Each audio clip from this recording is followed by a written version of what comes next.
କୌଣସି କାମ କରିବା ଆଗରୁ ଭାବି ଚିନ୍ତି କରିବା କଥା, ବହୁତ ବ୍ୟସ୍ତ ହେବା କଥା ନୁହେଁ, ଦେଖି ଯାଇ।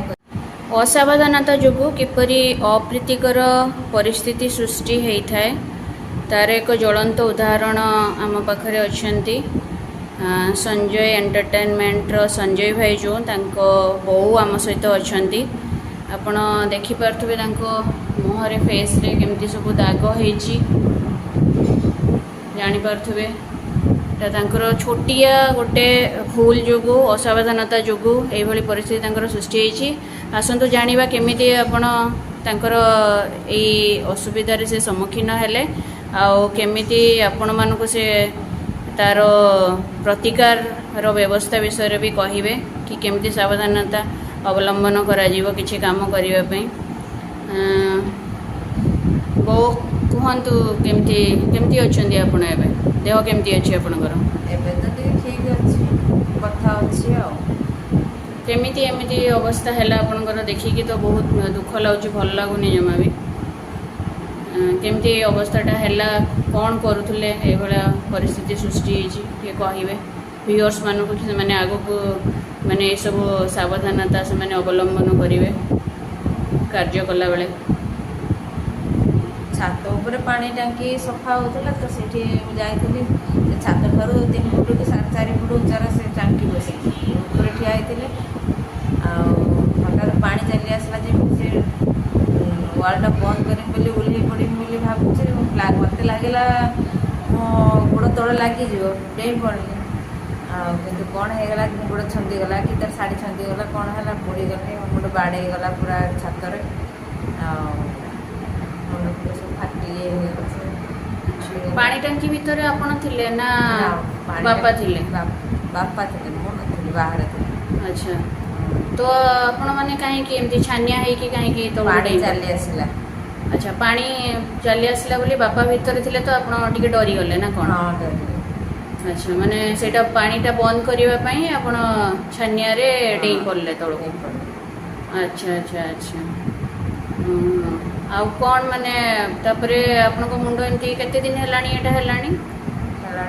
8 ଦିନ ହେଲାଣି ଆଉ। 8 ଦିନ ହେଇଗଲାଣି। ଆଚ୍ଛା, ତ କ'ଣ ମାନେ ସାବଧାନତା ବର୍ତ୍ତିବା ପାଇଁ ଆପଣ ଲୋକମାନଙ୍କୁ କହିବେ, ତାଙ୍କୁ ସଚେତନ କରିବେ କି ଛାନିଆ ହେବା ଦରକାର ନାହିଁ, ଆସ୍ତେ ଆସ୍ତେ ଦେଖିକି। ପାଣି ଟାଙ୍କି ଭିତରେ ମାନେ ଯେଉଁ ବାପା ବସିଥିଲେ, ବସିବା ଆଗରୁ ୱାଲ୍ଟା ବନ୍ଦ କରିଦେବାର ଥିଲା। ଆଉ ସେ ୱାଲ୍ଟା ଖୋଲା ଥିଲା, ଲକ୍ଷ୍ୟ ନାହିଁ,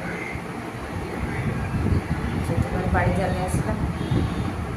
ଏମିତି ବି ପରିସ୍ଥିତି ହେଇପାରିଥାନ୍ତା କି ପାଣି ଡରରେ ବାପା ବି ତଳକୁ ଡେଇଁ ପଡ଼ିଥାନ୍ତେ କି କ'ଣ, ଏମିତି ହେଇପାରିଥାନ୍ତା କି?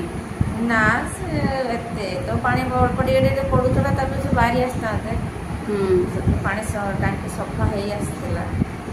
ଆଉ ଆପଣ ଟିକେ ଡରିଗଲେ? ହଁ, ଡରିନି, ଛାନିଆ ହେଇକି ଓହ୍ଲେଇ ପଡ଼ିନି ଆଉ। ଏବେ କେମିତି ଲାଗୁଛି ଆପଣଙ୍କ ଦେହ? ଏମିତି ଆଉ ଯେମିତି କୌଣସି ପରିସ୍ଥିତିରେ ଲୋକମାନେ ଛାନିଆ ହେବା ଦରକାର ନାହିଁ, ବୁଝି ସୁଝି କରିବା ଦରକାର। ଆଉ ଏମିତି ନହେଲେ ଛାନିଆ ହେଇକି ଗଲେ ଏମିତି ଅସୁବିଧାରେ ପଡ଼ିଯିବେ। ଏବେ ଆପଣଙ୍କ ଦେହ ଭଲ ଲାଗୁଛି? ବଥା ସବୁ କମିଲାଣି? ନା, ବଥା ଟିକେ ଟିକେ ଅଛି, କମି ନାହିଁ। କ'ଣ ଲଗାଉଛନ୍ତି? ବହୁତ ଫୁଲି ଯାଇଥିଲା, ଗୋଡ଼ ଆଣ୍ଠୁ ଫାଣ୍ଠୁ ସବୁ ଛିଡ଼ି ଯାଇଥିଲା, ଗୋଡ଼ ମୋଡ଼ି ଯାଇଥିଲା, ପାଦ ବି। ଆଉ ବରଫ ଲଗାଉଛି, ଆଉ ଗୋଟେ ଅଏଣ୍ଟମେଣ୍ଟ ଲଗାଉଛି। ଆଚ୍ଛା, ବରଫଟା କଣ୍ଟିନ୍ୟୁଅସ୍ ଲଗାଇବା ପାଇଁ ଆପଣ ସମସ୍ତଙ୍କୁ କରୁଛନ୍ତି? କିଛି ବି ଇଞ୍ଜୁରି ହେଲେ ବରଫଟା ଲଗାନ୍ତୁ କଣ୍ଟିନ୍ୟୁଅସ୍। ବରଫଟା ଦିନକୁ 3-4 ଥର ଲଗାଉଛି ଆଉ। ହଁ, ଆମେ ଭଗବାନଙ୍କ ପାଖରେ ପ୍ରାର୍ଥନା କରିବୁ ଆପଣ ଜଲ୍ଦି ସୁସ୍ଥ ହେଇଯାଆନ୍ତୁ, ଆଉ ଆପଣ ନର୍ମାଲ୍ ଲାଇଫ୍ ଯେମିତି ଆପଣଙ୍କର ଥିଲା ସେମିତି ତାକୁ ଚଲାନ୍ତୁ। ଆପଣଙ୍କ ଗୋଡ଼ ଯେଉଁ ଠିକ୍ ହେଇଗଲାଣି ଏବେ ନା ତାର ବି ଅଛି, ପେନ୍ ଅଛି? ଗୋଡ଼ର ପେନ୍ ନାହିଁ, ଟିକେ ଟିକେ ବଥା ଅଛି। ଆଉ ମୁଣ୍ଡର ଖାଲି ବଥା ଅଛି। ଆଣ୍ଠୁ ଫାଣ୍ଠୁ ସବୁ ଛିଡ଼ି ଯାଇଥିଲା, ସେ ସବୁ ଟିକେ ହେଇଗଲାଣି ଆଉ, ରିକଭର୍ ହେଇଗଲାଣି ଆଉ। ହଉ, ଆପଣ ଶୀଘ୍ର ସୁସ୍ଥ ହୁଅନ୍ତୁ, ଆଉ ଭଲ ରୁହନ୍ତୁ। ଆଉ ଆମ ଭିଉଅର୍ସ ମାନେ ବି ଆପଣଙ୍କୁ ଦେଖୁଛନ୍ତି, ସେମାନଙ୍କର ବି ଆଶୀର୍ବାଦ ଆପଣଙ୍କ ଉପରେ ଅଛି। ଆପଣ ଜଲ୍ଦି ଶୀଘ୍ର ସୁସ୍ଥ ହେଇଯିବେ। ଆଉ କ'ଣ କହିବେ ଭିଉଅର୍ସ ମାନଙ୍କୁ ଲାଷ୍ଟରେ? କୌଣସି କାମ କରିବା ଆଗରୁ ଭାବି ଚିନ୍ତି କରିବା କଥା, ବହୁତ ବ୍ୟସ୍ତ ହେବା କଥା ନୁହେଁ, ଆଉ ଦେଖି ଯାଇ କରିବା କଥା। ଆଜ୍ଞା ଧନ୍ୟବାଦ ବୋଉ ଆପଣଙ୍କୁ।